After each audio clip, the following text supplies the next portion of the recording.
Hello, I'm Elgato and welcome back to another Minecraft update video. Today I have some pretty good news to share with you all because a brand new beta or snapshot update is now available to download for Minecraft Java Edition. It's called 18W58 because it is the first snapshot in the 50th week of 2018, and this is actually going to be the last snapshot of 2018, and so to pack a punch they decided to make it a last major snapshot. It has a lot of new features hidden within it. We have finally the answer to some of our biggest questions that were asked over a month ago regarding the barrel, the smoker, and the blast furnace. All three have crafting recipes now, all three have uses, as well as the bell, by the way, which is exciting. Then on top of that, we have two brand new village redesigns. You know, that's a huge thing by itself. And then on top of that, we have villager redesigns, which also leaks, what's going to be the jungle village, something we already knew about, and a brand new type of village we had no idea about before this update. It's huge. We're going to be diving into that step by step. We're also going to be talking about the uses for the new villages, and also the bad omen effects, and all the other Minecraft news that has come up in the past week. I hope you do all enjoy this week's feature preview, where we talk about the new features and all of the other big Minecraft news that you might have missed in the last week. If you do all enjoy this video, you can like it, let me know, because it helps out the channel and lets me know you do enjoy these videos. But let's dive straight into it, because I know that if we go any further without explaining what is the use for the barrel, the smoker, and the blast furnace, I would go crazy if I was watching the video, because I've been wanting to know for so long,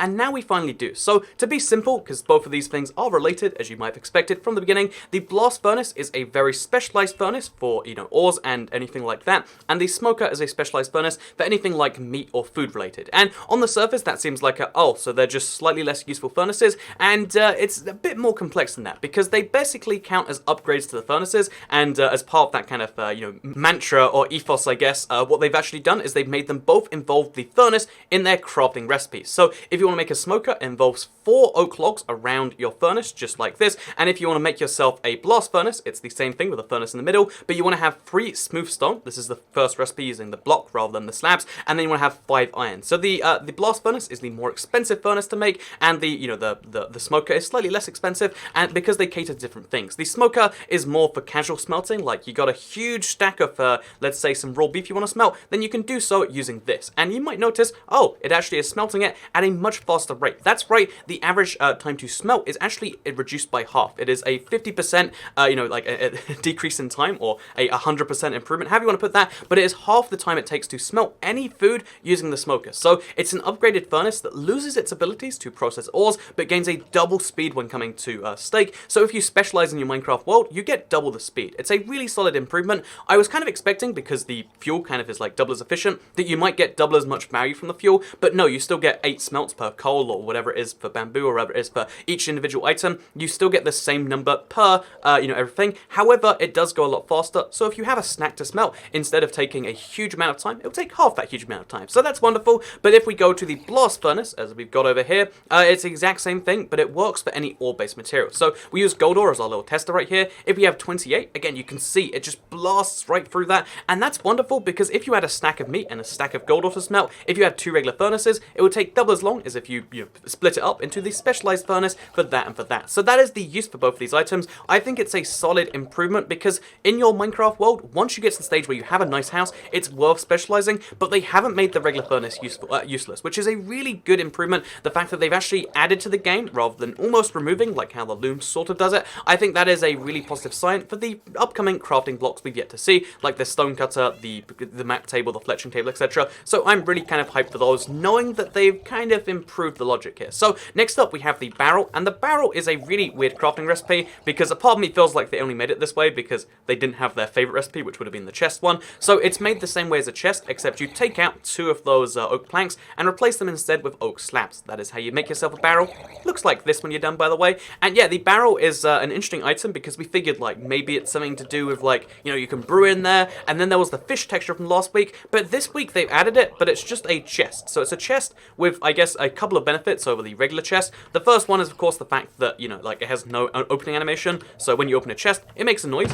Everyone's familiar with it, and it also shows you're using it. So if you don't want to reveal to anyone else, you can use a barrel, I guess. Also, the other thing about barrels is because it doesn't open, it doesn't require space for that. So it's worth noting, because I was trying to work out, like, what is the use for barrel over the chest? Because you can't get a double barrel, there's no such thing like that. It's just a single barrel, has the same storage as a single chest. They seem like they're pretty much interchangeable, but there are a few situations where you might prefer the barrel. So, yeah, even though the biggest disadvantage of the barrel is you can't make double chests, if you have a space like this, let's say a 3x4 space in your Minecraft world, you could fit 8 chests in there, whether double or single, whichever you want to do it. You can fit fit 8 chests in your Minecraft world, just like this. Fun fact, oh by the way, just in case you're curious, if you want to make single chests next to each other, all you have to do is like crouch while you place them and it'll make them like this. But you can have 8 chests in that space, but you could fit 12 barrels in that space, which is kind of nice. And also, like, the textures tile perfectly, which means as well as being 50% more efficient, or how much more efficient depending on your space, because you can use them all the way up to the ceiling, there's no space required. It also means you could make the walls of your house out of a barrel. So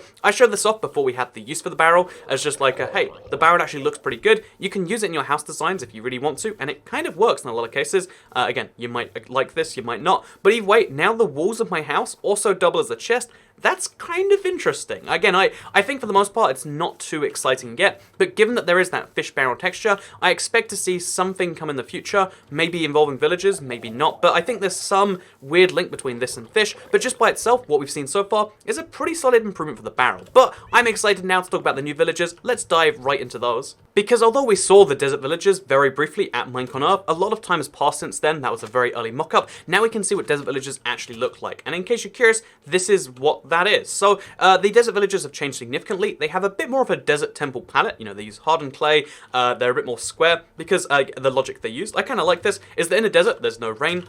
You don't need to have sloped roofs, you can have very flat roofs. What a nice little thing. So most of the roofs are kind of flat or kind of castly looking. I don't know what the phrase this is, like layered up and down. I like the look of these villages a lot. They look, I would say, the best of all the villages we've seen so far because they've got so many unique and I think kind of fun designs. Look at this house right here with a little cacti in the window, which I think it's a bit redundant to have a cacti as a thing, but you know, if you want to do that, that's fine. Also, they've got green beds for the most part, and you can still find chests around them, which makes them kind of nice, as well as all the other crafting blocks, which again, still don't have a use, but you can find that every one of these villages has slightly different blocks show up more often. Also, this is the well in the middle. As you can see, there's a well here, which has a bell next to it, which I just have to note, the reason I didn't go over it earlier is because the bell, it has a ringing animation, but it doesn't do anything to the villagers yet, or it doesn't have a sound. But it does have a new texture, and it can now officially be hung on walls on the Java, unlike on previously it was just Bedrock. Now you can put it on walls, even if you're playing Java. So, yeah, that's the bell, and this is the well, which is right next to it. Look at that wordplay. This is high-quality content right here. But no, more seriously, this is the well. As you can see, it looks like a desert well that you'll find out in the wild, except instead of doing that, you know, peasant 1x3 source,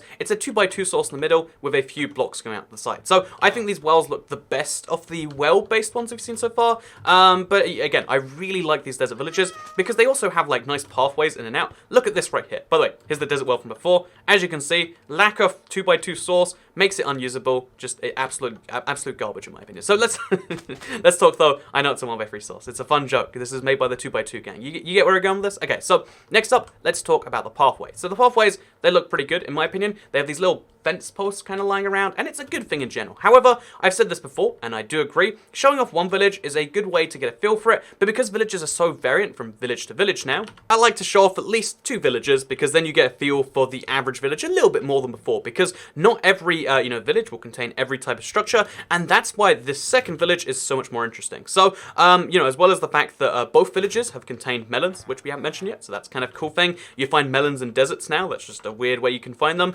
I guess, like, look for desert villages if you're looking for melons, but also, looking at the houses, you can see there's even more structures. I think that's a pretty similar one to before, actually, but you can see there's even more structures with even more different designs. This big tower right here is, I think, the biggest village building we've seen so far, with a little chest at the top with some food to reward you for getting there. Again, I'm loving the take on all the different things, where every village has a distinct and unique feel. I'm loving it a lot. Also, interestingly enough, this is the brand new blacksmith design, it seems. So, we haven't seen a true blacksmith replacement in any other village, at least not one that really looks like a blacksmith. This one has the 2 lava still, it has the 2 furnaces still, it has the chest with, blacksmith level stuff, like armor, diamonds, obsidian sometimes, and it has the grindstone with it too. So, that's the replacement for the 2 stone slabs you find in existing blacksmiths. I am a big fan of this blacksmith, but it seems as though, again, we'll have to wait and see if this changes. The only village design, which has the current, like, crazy OP blacksmith, is going to be the desert. So, yeah, long story short, desert villages are the best one by appearance, in my opinion, by the food you get with them, which is melons,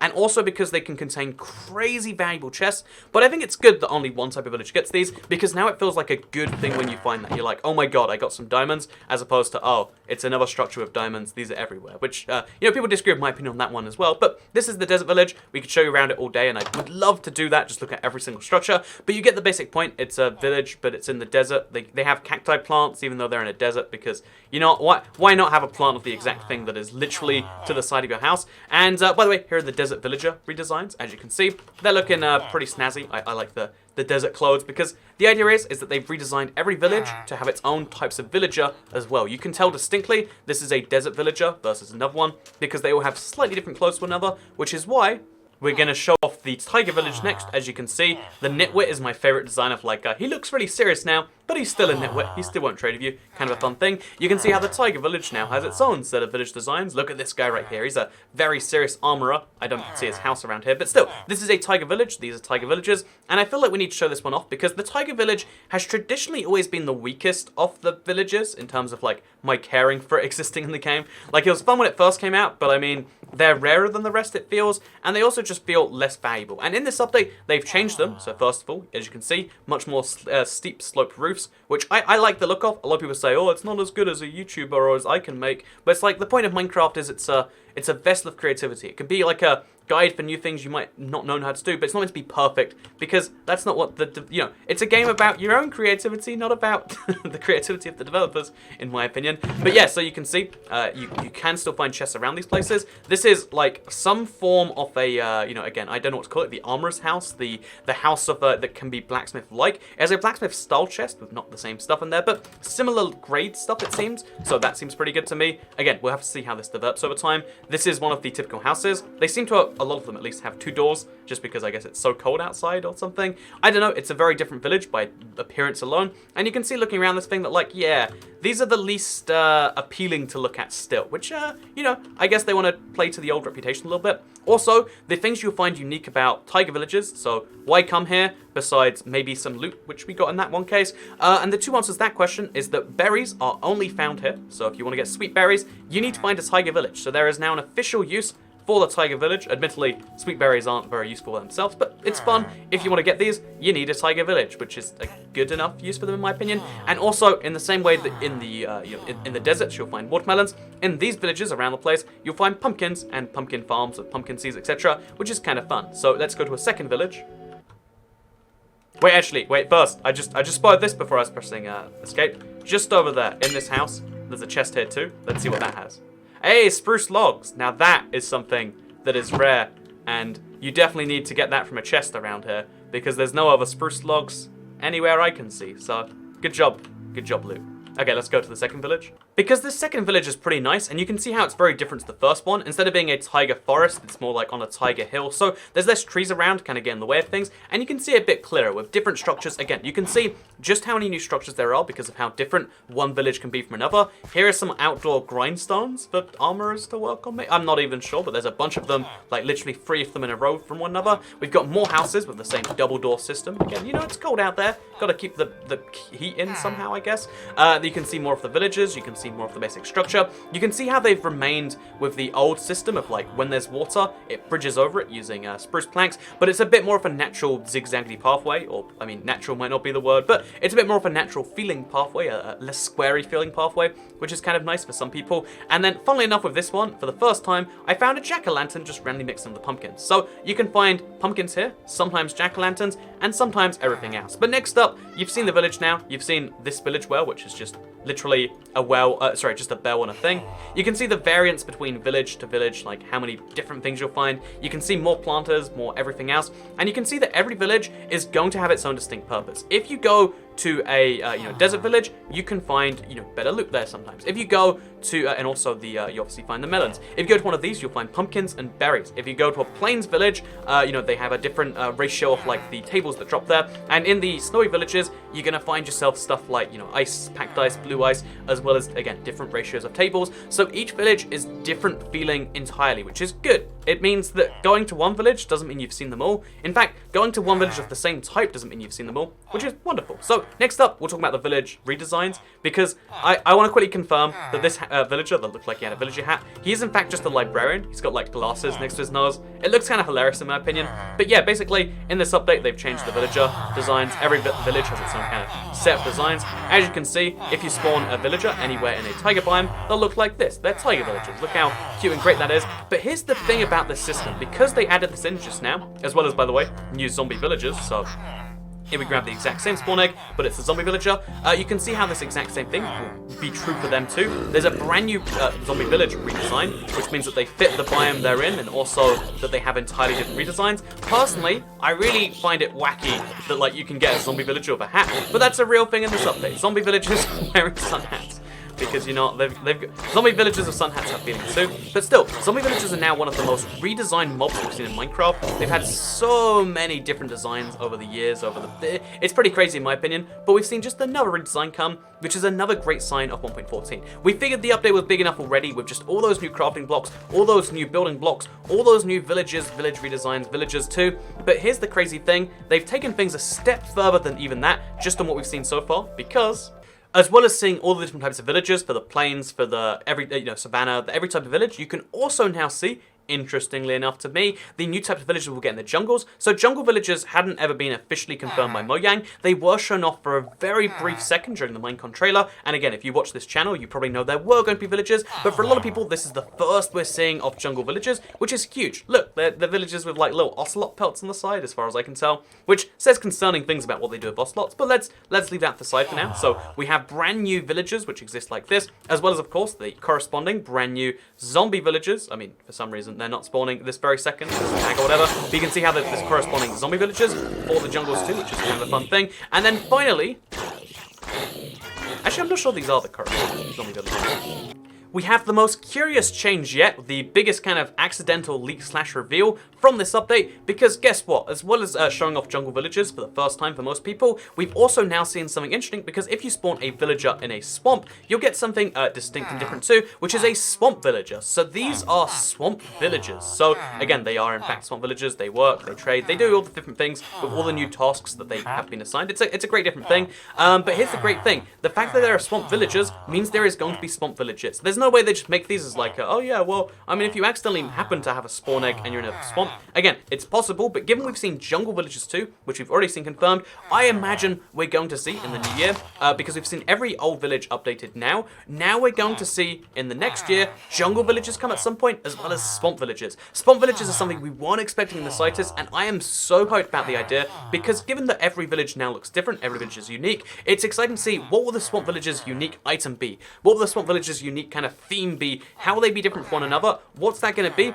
And that's something exciting to know about the swamp villagers. So yeah, there are swamp villagers coming in 1.14. Look, they've got different hats on. This is a fisher hat. This is a farm hat. I just love it personally. It's a wonderful thing, and it's one of the little secrets in this update that most people will have missed, because obviously, you know, the changelog just says like, oh yeah, we've updated blocks, we've updated villagers, and we've updated villages, you know, like 3 great things combined. But yeah, seeing the swamp villagers kind of secretly hinting there's a new thing in there is just a great little last hint of 2018 in my opinion. So it's worth noting before we end on the new features front that there is 2 other features we didn't mention here. Jelly the cat has now been added. There's the 11th cat design, and also they've updated the villager omen system again. So there's captains that can give you multiple levels of villager omen. This is the first time that the game has officially hinted that you can have that in multiple levels. But again, this is something we're going to expect to change a lot over the coming weeks. I want to see it when it's properly done, because right now it's a very in-progress system. So just keep in mind, villager omen system has changed again. If you play snapshots as your main way of playing, you will run across that. But given that right now it's a very in-progress system,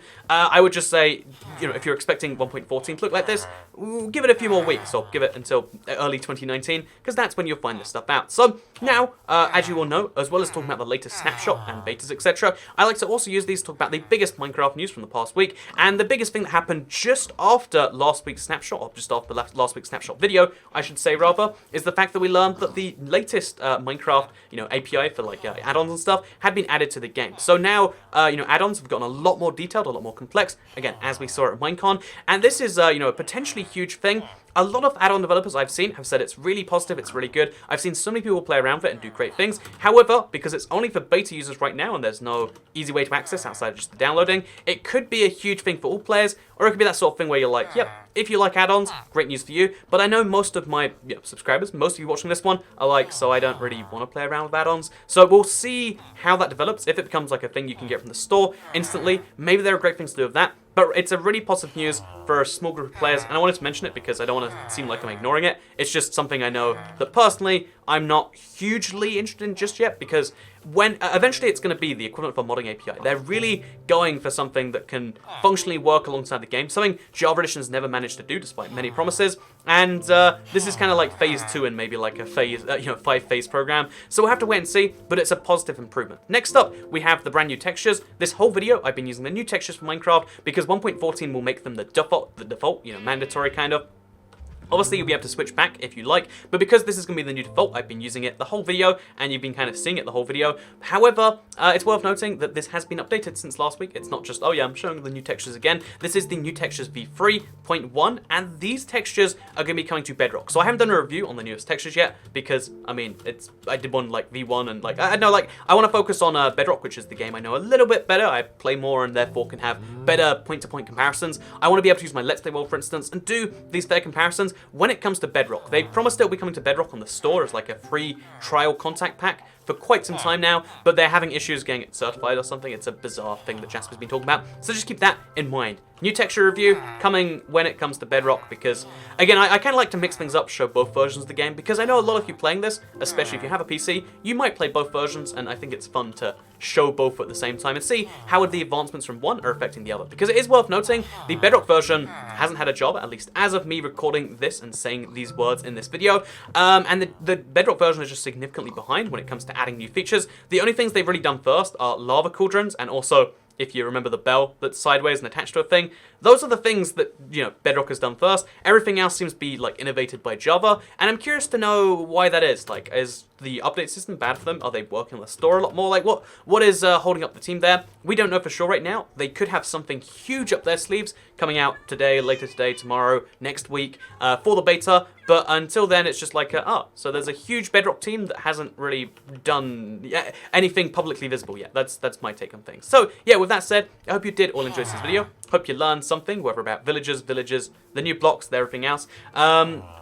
If you did all enjoy the video, you can like it and let me know, because it helps out the channel a lot. Listening, you do like these mega news roundups. Again, there's a lot of stuff to roll into one video, and it's something I try my best to do so that you can stay vaguely informed about the future of Minecraft, because I think it's a promising time for Minecraft. 1.14 looks like the best update so far. Like, the number of different things we're seeing already, if they cut off the features here and said, yep, this is all, we're going to finish these features and then call it a year, it'd be a mega update. There's 60 plus new blocks and 7 brand new, there's a bunch of redesigned villages, plus there's, 3 new villages being added for the first time in this update, plus there's everything else. There's just so much already, but it seems as though they keep on going with new features, plus more to come, such as the foxes, such as the campfires.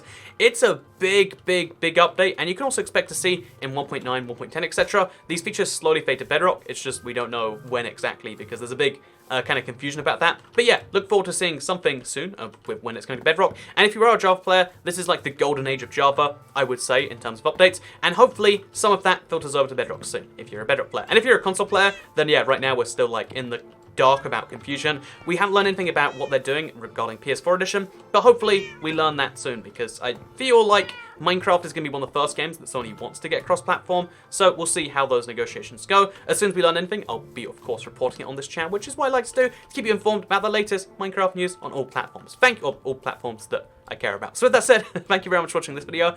You can like it if you liked it, share if you liked it, subscribe if you're around here. Make sure you turn notifications, and if, I'm going to do a quick plug for myself here, because later today, I'm going to be streaming the Million Block Fly. It's going to take me hours, but I'm getting my stuff back, because I dropped it about 720,000 blocks away, and we're going to get the stuff back, and then we're going to fly and complete the original challenge. We're going to fly 1,000,000 blocks in Minecraft in one session. It's going to be great. So thank you very much for watching, and I'll see you all in the live stream later today, hopefully. And if not, then sometime in the future. Have a nice day. Goodbye.